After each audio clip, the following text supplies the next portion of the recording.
Welcome back. So this is a little bit different, and we're going to try to get this beer into this keg without opening it up. So everybody is watching this already knows about closed transfers. So if you're wondering where Mike is, by the way, he's holding the camera tonight.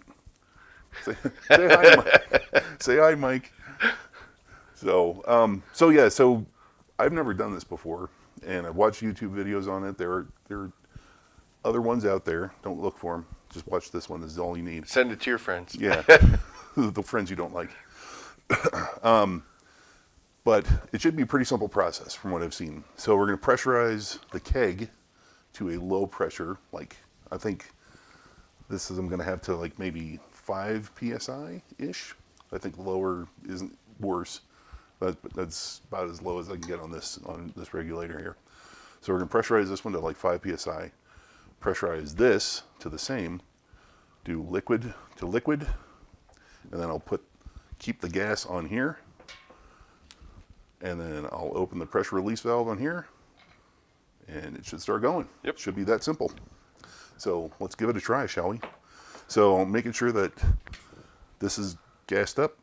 I can hear it going. You can't. Maybe you can. I don't know. And of course, you don't want to overpressure your keg, or you'll blow the air back into your fermenter, which may not be a big deal, but if you're transferring beer, yeah. you know. So, and actually on this one here, I'm going to give this a couple exits because I dumped this is sanitized, by the way. That should be assumed, but just so you know, I just dumped the sanitizer out the old-fashioned way just a little while ago. So I'm going to go ahead and let's speed up this process, shall we? So just kind of purge this once or twice more, and we'll just call it good then. Because in theory, if the liquid's going down here, where the CO2 is now, it should be pushing up, pushing oxygen out as it's filling. So, for those of you wondering, this is a Belgian single that I got going on here that just finished fermenting a couple days ago. So I'm not super concerned about oxidation. Some people are really concerned about that with all their beers. I'm not so much. Maybe I should be more concerned. We'll see about how some of my beers score in upcoming competitions. Maybe I should really be more concerned about it. The judges will let me know. Oh, I don't want to do that yet. I got ahead of myself. So let's pressurize this to the same pressure.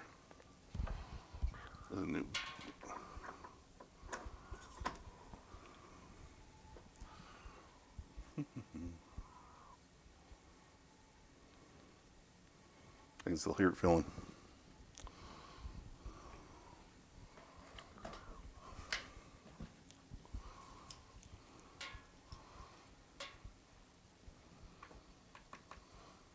All right, I'm going to call it good.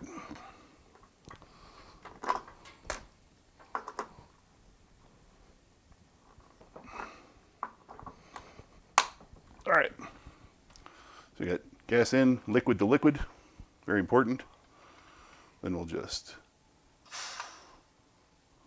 and there she goes. We got the nice floating dip tube, so it's going to pull the clear beer off the top. Need to vent it a little more, though. It should be, it's venting. I have the PRV twisted so it stays open. Oh, okay. So, not disclaimer, but confessions, I usually do this at like 10 or 15 psi. Well, let's try it.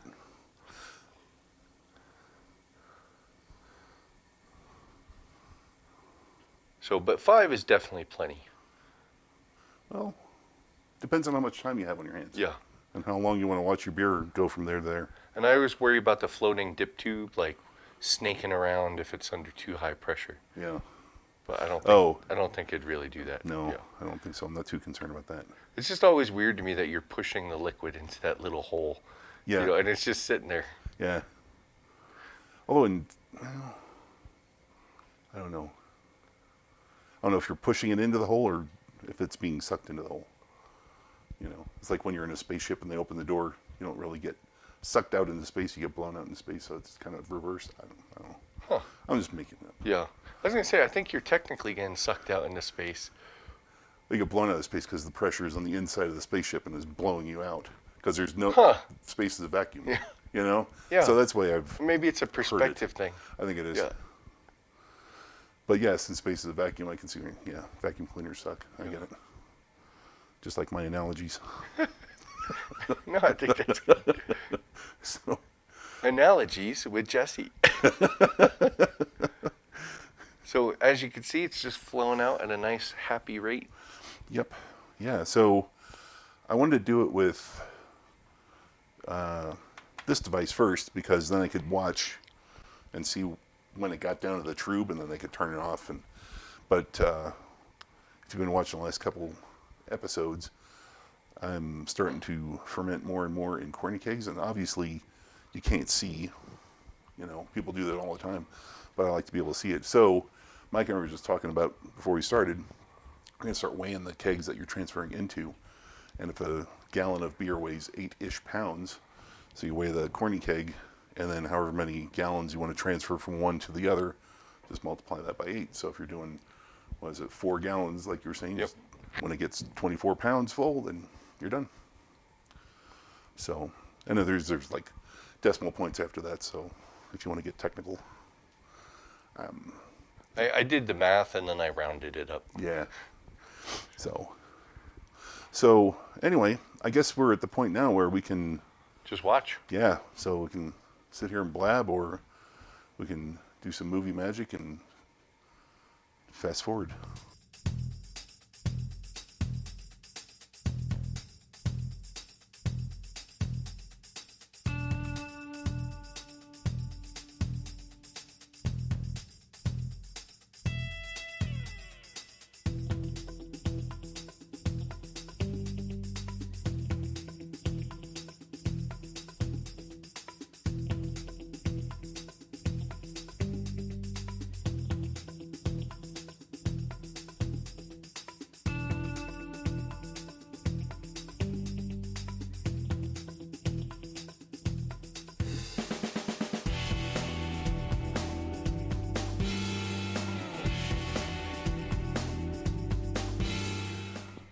We're almost there.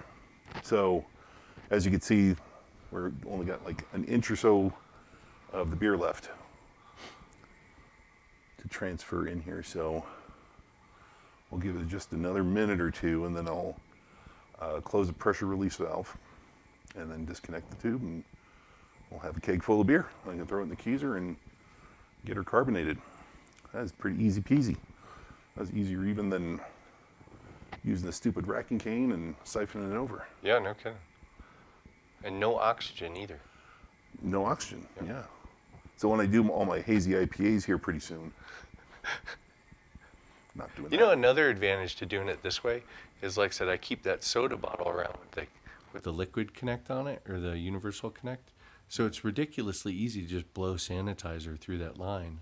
Yeah. You know, rather than cleaning a racking cane or a, auto siphon. Yeah, for sure. So that's from the last, I think, is kind of something like this is what he's talking about. So you can just clean out the line and blow it into here, or blow out the sanitizer into there. Pretty simple. Okay, I'm going to call it good. So stop that. Lock that. Close that. And call that a day. We got a keg full of Belgian single Nice.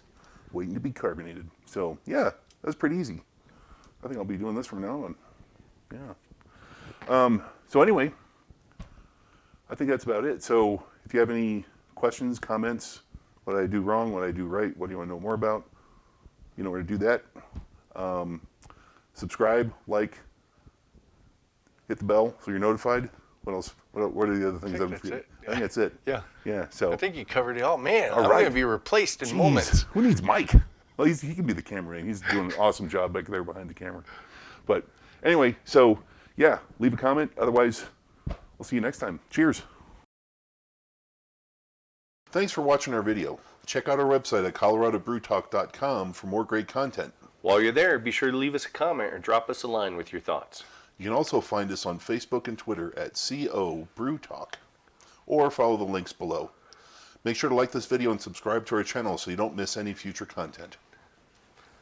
Or episodes, as the case may be.